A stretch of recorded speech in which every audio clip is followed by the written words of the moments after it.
سوچنے کے لیے اور آپ کے ذہن و دماغ کو کھولنے کے لیے کافی ہے۔ ہماری جو گزارش یہ ہے اور جو ہماری محنت چل رہی ہے وہ انفرادی محنت نہیں۔ اگر انفرادی محنت ہوتی تو ہم ایک سے مل کر کے بھائی کہتے کہ بھی ایسا ہونا چاہیے۔ ابھی مولانا نے کہا کہ اگر معاشرہ اگر کسی مفسدے کو کسی غلط چیز کو قبول کر لے، غلط چیز اس میں رواج پا جائے، تو پھر اچھوں کے اس معاشرے میں درست چیز لانا یا حق پر عمل کرنا بڑا دشوار ہو جاتا ہے کہ نہیں؟ اب جیسے مثال کے طور پر ایک اچھی مثال میں دے رہا ہوں، جمعہ کی نماز فرض ہے، 5 وقت کی نماز یہ بھی فرض ہے۔ 5 وقت کی نماز فرض ہے نہیں؟ اذان ہوتی ہے، اس آبادی کے اندر مسلمانوں کی کتنی تعداد ہے؟ کیا وہ ساری تعداد اس مسجد میں آ رہی ہے 5 نماز کے لیے؟ تھوڑی تعداد ہے۔ لیکن جمعہ کا دن جب ہوتا ہے تو کوئی مسلمان بالغ یا بلوغت کے قریب جو پہنچ گیا ہے وہ اگر گھر میں رہنا چاہے اور سوچے کہ جمعہ کی نماز میں نہ پڑھوں تو گھر کی عورتیں دھکا مار کے باہر نکالتی ہیں کہ ایک دم بے دینہ ہو چکے ہو کیا؟ شرم نہیں آتی؟ آج جمعہ کم سے کم جمعہ کے دن پہنچ کر تو مسلمانوں کی جماعت میں اپنا نام لکھوا لو، فرشتوں کی ڈائری میں اپنا نام لکھوا لو۔ اور اس آدمی کی ہمت بھی نہیں پڑتی، صبح سے نہائے گا، دھوئے گا، اس کی تیاری کرے گا، بلاخر کہیں نہ کہیں جمعہ پڑھے گا۔ جمعہ میں ہماری مسجدیں، ہر مسجد تنگ ہو جاتی ہے، ہر مسجد تنگ ہو جاتی ہے، کہیں بلانا نہیں ہے، اس کی دعوت نہیں دینی ہے، ہر آدمی آ رہا ہے، بچے آ رہے ہیں، بوڑھے آ رہے ہیں۔ کیوں؟ اب دیکھیے سماج اور معاشرے میں اسی ایک نماز کا، اہتمام کا ایک رواج چل پڑا ہے۔ اب کوئی بھی شخص اس رواج کو چھوڑنے کی ہمت نہیں کرتا، سب کی سب مسجد کی طرف چلے آ رہے ہیں۔ اور بقیہ 5 نمازوں کا رواج نہیں ہے تو اس کے لیے جماعت والے بیچارے اور ویسے لوگ جامع مسجد کے ممبروں سے چیخا جا رہا ہے، پکارا جا رہا ہے، دعوت دی جا رہی ہے، بھئی آؤ نماز کی طرف، آؤ نماز کی طرف۔ تمہارے اندر دینداری کا پیمانہ بتانے کے لیے اور دینداری ایمان کا چراغ روشن رکھنے کے لیے یہی ایک نماز ہی تو ہے جو تیل کا کام کر رہی ہے۔ یہ تیل نہ پڑے تو وہ چراغ بجھ جائے، لیکن نہیں، کوئی تبدیلی نہیں آ رہی۔ تو یہ اس مثال سے آپ سمجھ جائیے کہ اگر اچھی چیز معاشرے کے اندر رائج ہو گئی تو پھر اس پر عمل ہر ایک کے لیے آسان ہے، اور وہ لوگ بھی، وہ جوان اور بچے بھی جو جمعہ کی نماز پڑھنے سے کترائیں، یہ معاشرہ ان کو، معاشرے کا دباؤ انہیں کھینچ لاتا ہے، معاشرے کا دباؤ انہیں مسجد تک کھینچ لاتا ہے۔ گھر کی عورتیں تک تانا مارتی ہیں کہ مسجد جاؤ جمعہ کی نماز پڑھنا۔ یہ ہو گیا؟ اچھا، اور اگر معاشرے کے اندر کسی بری چیز کا، کسی رسم و رواج کا جو شریعت کے موافق نہیں ہے، اگر اس کا رواج ہو گیا تو پھر اچھوں کا پتا پانی ہو جاتا ہے۔ بڑے بڑے حوصلے کے پہاڑ ہیں لیکن معاشرے سے ٹکرانے کی جرات نہیں رکھتے۔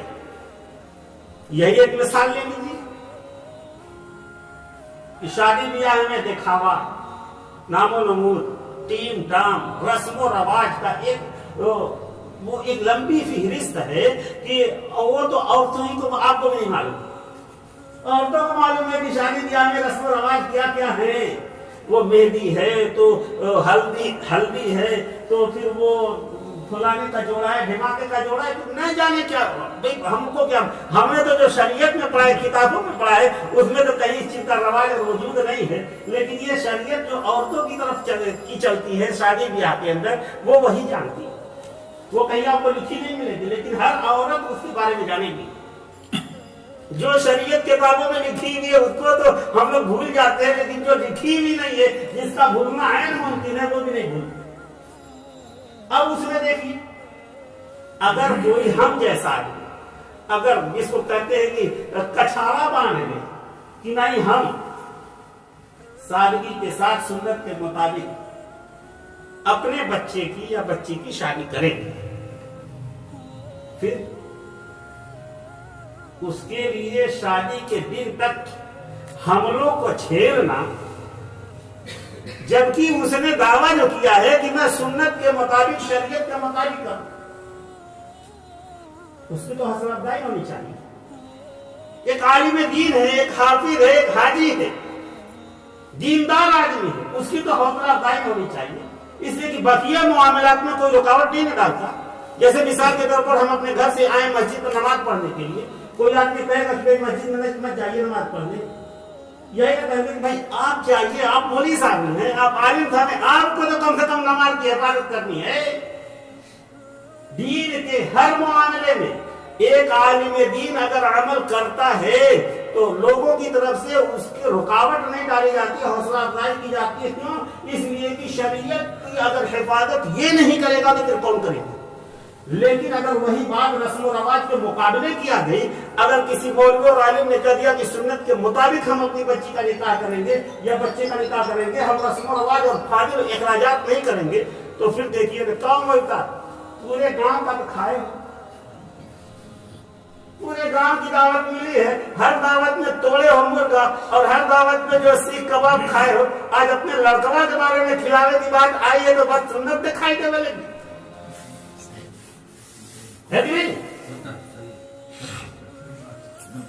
اور دوسری بات، اگر آپ کہہ دیں کہ بھائی دیکھو ولیمہ سنت ہے لیکن نام و نمود اس میں نہیں ہونا چاہیے، نام و نمود کی کوئی گنجائش نہیں۔ ابھی مولانا نے کہا کہ یہ چیز بہت خطرناک ہے، بغیر نام و نمود کے، مثلا بھائی میرے خاندان کے، میرے رشتہ دار اور اعزاء اقربا جو بہت خاص لوگ ہیں جن سے بہت قریبی ملنا جلنا ہے، اپنی استطاعت کے بقدر میں 150 آدمیوں کو کھلا سکتا ہوں، 150 آدمیوں کو اپنی استطاعت کے بقدر، تو میں اپنے چچا، بھتیجوں، بھائیوں اور پھوپھیوں اور خاندان کے اور پڑوسیوں اور ان لوگوں کو اگر دعوت دوں تو 150 آدمی ہو جاتے ہیں۔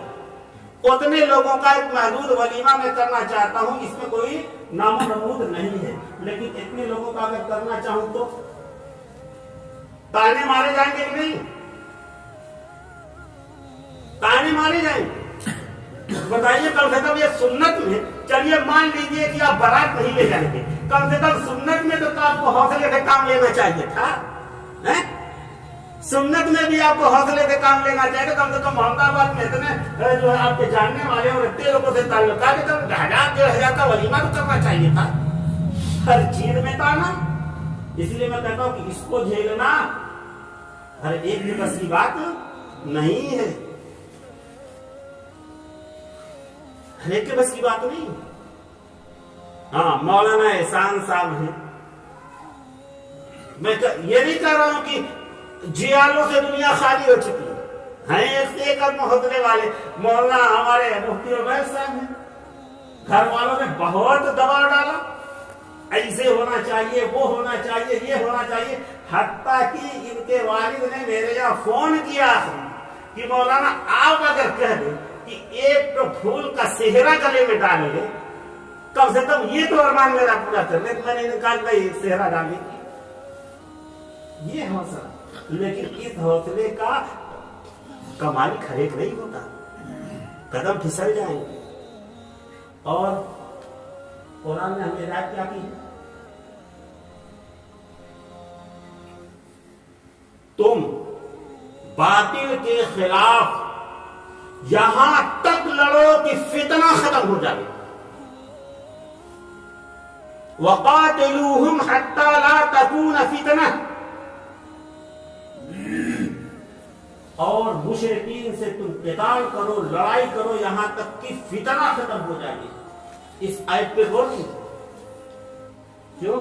اس لیے کہ مشرکین باطل کے پجاری، آپ حق کی دعوت دینے والے، سماج میں وہ بھی رہتے ہیں، سماج میں آپ بھی رہتے ہیں، وہ اپنے رسم و رواج اور اپنے باطل نظریات و عقائد کے مطابق سماج کو ایک رخ پر لے جانا چاہیں گے، آپ ایک رخ پر لے جانا چاہیں گے، دعوت حق کے مطابق ٹکراؤ ہوگا، تصادم ہوگا۔ اگر آپ ان کے خلاف لڑ کر کے ان کو زیر نہیں کریں گے تو قدم قدم پر رکاوٹیں ایسی آئیں گی کہ حق پر چلنا آپ کے لیے مشکل ہو جائے گا. تو ایسی ہی رکاوٹوں کو فتنہ کہا گیا ہے کہ باطل کو اتنا داب دو, باطل کو اتنا کچل دو کہ پھر حق پر چلنے کے لیے کہیں کوئی مرحلہ ایسا نہ ہے کہ آپ آزمائش کے شکار ہو جائیں. اہل ایمان آزمائش کے شکار ہو جائیں. اسی سے میں نے نتیجہ نکالا کہ سماج میں اگر باطل رسم و رواج ہیں اور درست اور حق اور سنت پر چلنے کے لیے اگر رکاوٹ آ رہی ہے اور آزمائش کھڑی ہو رہی ہے تو اس سماج سے ایسا تصادم کیا جائے, اس سماج سے ایسا مقابلہ کیا جائے اور اس کے مقابل میں ایسی تال ٹھوکی جائے کہ اس سماج کے باطل رسم و رواج کو زیر کر دیا جائے, کچل دیا جائے. اور یہ اس وقت ہوگا جبکہ سب کی اجتماعی کوششیں اور سب کی حمایت حاصل ہوگی. جناب مولانا مفتی عبید صاحب ہے, مولانا احسان صاحب ہے, مولانا عمر فاروق صاحب ہے, یا میں ہی ہوں, اگر تنہا اس طریقے سے کام کرتے رہے تو سماج کو سیدھے راستے پر نہیں لایا جا سکتا. ارے ہم اگر کریں تو آخر میں جانتے ہیں کیا ہوگا, ارے وہ مولوی صاحب کا سنت کے مطابق نہیں کریے تو کریے کا, اس کو نذیر نہیں بنایا جا سکتا, اس کو نذیر نہیں بنایا جا سکتا. نذیر کس کو بنایا جا سکتا ہے؟ نذیر اس کو بنایا جا سکتا ہے کہ محلے کا کروڑ پتی آدمی ہے, محلے کا لکھپتی آدمی ہے, اس کا اثر و رسوخ ہے سماج اور معاشرے پر. وہ اگر کھڑا ہو کر کے کہہ دے کہ جہیز نے, بارات نے اور شادی کے اخراجات نے اس سماج کی کمر توڑ دی ہے اور لڑکیوں کے اندر ابتدائی فتنے کو ہوا اس سے مل رہی ہے, اس لیے ہم اس کے خلاف اعلان جنگ کرتے ہیں. اپنی بچی کا نکاح یا بچے کا نکاح ہم سادگی کے ساتھ کریں گے, کوئی فاضل رسم نہیں ہوگی اور کوئی اخراجات نہیں ہوں گے. ہم ایک محدود پیمانے پر, جبکہ وہ لاکھوں کا خرچ کرنے کی استطاعت رکھتا ہے, ایک محدود پیمانے پر ہم یہ کام کریں گے. تو یہ نذیر بنے گی, یہ نذیر بنے گی کہ دیکھو فلاں صاحب کو صاحب استطاعت تھے, لیکن انہوں نے سماج کے حق میں, سماج کو دیکھتے ہوئے, معاشرے کی ضروریات کو دیکھتے ہوئے انہوں نے یہ اپنے جذبات پر کنٹرول کیا, اپنے ارمانوں کا گھلا گھونٹا. یہ نذیر بنے. اس لیے ہم چاہ رہے ہیں, آواز لگا رہے کہ سماج کا ہر طبقہ اس میں اپنی حصہ داری نبھائے, اس میں قدم سے قدم ملا کر کے چلے تاکہ یہ تحریک آگے بڑھے, یہ تحریک آگے بڑھے. اور کوئی بچی اور کوئی بچہ اس وجہ سے نکاح نہ کر سکے کہ اس کے پاس نکاح کی استطاعت نہیں تھی. جانتے ہیں جب جوانی کا عالم ہوتا ہے, جب جوانی کا نشہ چھاتا ہے تو پھر صرف اپنی خواہشات نظر آتی ہیں اور موبائل میں. کون ایسا نوجوان ہے جو یہ کہہ میں موبائل استعمال نہیں کرتا؟ موبائل نے ہر چیز کو بالکل اوپن آپ کے سامنے رکھ دیا. اب یہ نوجوان لڑکا اس میں اڑیاں تصویریں دیکھ رہا ہے, اس میں گندی فلمیں دیکھ رہا ہے, اس میں ڈرامے دیکھ رہا ہے, اس کے جذبات بھر دیکھ کر نہیں ہوتے. ہر طرف تو شہوانیت کا ایک طوفان مچا ہوا ہے. اب ایسے میں نوجوان لڑکے دیکھ رہے, نوجوان لڑکیاں دیکھ رہے ہیں. اب ان کے جذبات کو کنٹرول میں کرنے کے لیے صرف ایک طریقہ بچا تھا کہ ان کا نکاح کر دیا جائے تاکہ اپنی شہوانی خواہشات کو جائز طریقے سے وہ پورا کریں. ہر نوجوان لڑکے اور لڑکی عمر کے اندر وقت رہتے ہوئے نکاح کر دیا جائے تو گناہوں پر کنٹرول ہوگا. سمجھ رہے بات؟ دیکھیے, زناکاری, بدکاری یہ شریعت کی نظر میں بہت گھناؤنا جرم ہے. حتیٰ کہ شریعت نے آنکھوں کا بھی پردہ کرنے کا حکم دیا ہے. مرد ہے نگاہ نیچی رکھے, عورت ہے نگاہ نیچی رکھے, عورت ہے گھر کے اندر پردہ کرے. یہ سارے تام جھام اور یہ سارا جو ہے وہ جال کیوں بچھایا گیا؟ زناکاری اور بدکاری پر روک لگی اور اس کے لیے نکاح کو عام کیا گیا, سادہ رکھا گیا. اس نکاح کی ضرورت کو پورا کرنے کے لیے بالکل آسان سے آسان راستہ چنا گیا تاکہ کوئی بھی نوجوان لڑکا اور کوئی بھی نوجوان لڑکی وہ کسی بھی وجہ سے، مالی وجوہات سے نکاح سے عاجز نہ رہے۔ نکاح کو اتنا آسان کیا گیا، دو گواہ ہو، قاضی صاحب خطبہ پڑھیں، سنت ادا ہو گئی، ایجاب و قبول ہو گیا، لڑکے سے کہا جائے کہ بھیا اس کے کھلانے پلانے کی ذمہ داری تمہاری آ گئی، اور اس نکاح پر 5,000 4,000 کا مہر رکھا جاتا ہے، یہ مہر تم ادا کر دو۔ اتنا ہی نہ ہوا، یہی نکاح ہے، اتنا آسان کیا گیا۔ کیوں؟ تاکہ بدکاری پر کنٹرول کیا جائے۔ ہمارے اس تام جھام نے شریعت کے پورے سسٹم کو ڈیمیج کر دیا کہ نہیں؟ جب نکاح کے ذریعے سے ہم بدکاری پر کنٹرول کر سکتے تھے اور نکاح کو مشکل بنا دیا گیا، اب اس کی پہنچ دشوار ہو گئی، تو اب زناکاری اور بدکاری کی روک تھام کے لیے جتنے بھی وہ اصول ضوابط اور طریقے شریعت نے مقرر کیے تھے، سب کی سب ڈیمیج ہو جائیں گے۔ کیوں؟ اس لیے کہ خواہشات پر کنٹرول کرنا ممکن نہیں ہے، اس کے لیے ایک صورت صرف بچی ہے، نکاح، صرف ایک صورت۔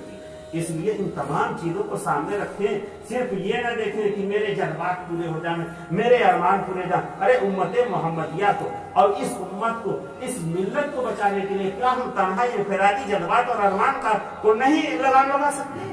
اگر اتنا نہیں کر سکتے تو پھر ہم کس لیے اس امت کے فرد کہے جانے کا حق رکھتے ہیں؟ اس لیے میرے بھائیوں یہی کہنا ہے کہ کم سے کم اس آواز کو ہر گھر تک آپ لوگ پہنچائیں۔ جتنے لوگ آئے ہیں یہ 10 آدمیوں سے ملے، 10 آدمیوں سے بات کریں، کوئی طریقہ ڈھونڈیں کہ کس طریقے سے اس کلموہی رسم کا خاتمہ